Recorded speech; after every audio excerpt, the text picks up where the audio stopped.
Le document que nous allons vous montrer maintenant, outre son caractère exceptionnel, interroge nos consciences. Il a été tourné en Irak par nos confrères Philippe Rochaud et Alain Saint, au beau milieu de la guerre fratricide à laquelle se livrent les hommes et les enfants de Khomeini contre les troupes de Saddam Hussein. C'est précisément des enfants dont il s'agit dans ce reportage, pour faire la preuve, s'il y en avait besoin, que ces gosses, non contents d'aller se faire tuer sur le front, sont aussi des armes dans la guerre de propagande à laquelle se livrent les deux pays.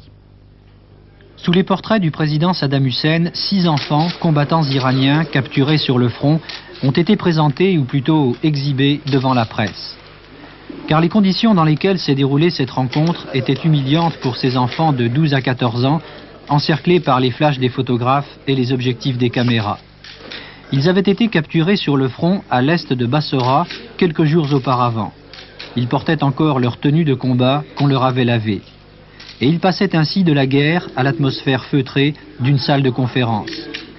Ont-ils eu de la chance d'avoir la vie sauve? Ils n'en sont pas convaincus.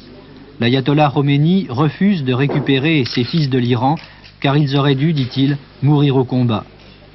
Il est révoltant qu'un pays envoie ses enfants se faire tuer, mais il est aussi choquant de voir son adversaire, l'Irak, les utiliser pour servir sa cause et la presse internationale accepter de telles conditions.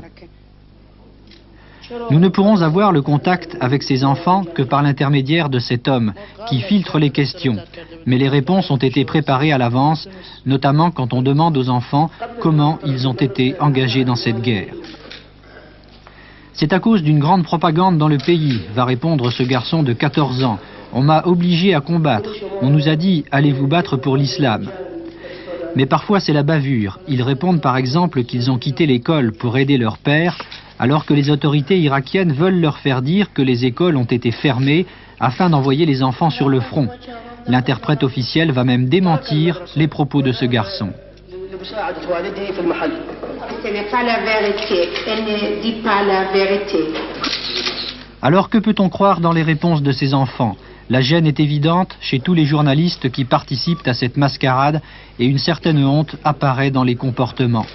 La réalité, c'est que ces enfants qu'on nous présente comme les victimes de la propagande de Khomeini restent convaincus du bienfait de leur cause. Une journaliste iranienne de l'opposition, autorisée à séjourner à Bagdad, a pu s'entretenir avec eux. Écoutez, d'abord en tant que journaliste, j'ai été scandalisée par cette conférence de presse, je crois que je n'étais pas la seule. Et secondo, en tant qu'Iranienne, je voulais avoir un contact direct avec ces enfants, donc j'ai demandé aux responsables irakiens. Autant avec eux, je n'ai pas eu de problème, ils me l'ont accordé. Autant avec les enfants, j'ai eu un problème parce qu'ils ont refusé au début de me parler.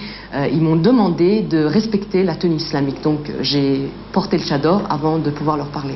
Alors on nous a présenté ces enfants comme des victimes de la propagande, mais d'après vous, est-ce que le désir de ces enfants d'aller à la guerre est sincère? Oui, je pense que le désir est sincère. Certainement, il y a une grande part de propagande qui joue. Donc on peut dire qu'ils ont été victimes, mais eux-mêmes ne se sentent pas victimes. Eux voulaient venir vraiment sur le front, venir défendre la patrie et défendre l'islam. Alors la vérité est difficile à trouver, mais entre l'Iran qui envoie ses enfants se faire tuer, l'Irak qui les utilise pour les besoins de sa propagande et une presse avide de sensations, ces enfants de la guerre du Golfe sont victimes de plus d'une atteinte aux droits de l'homme.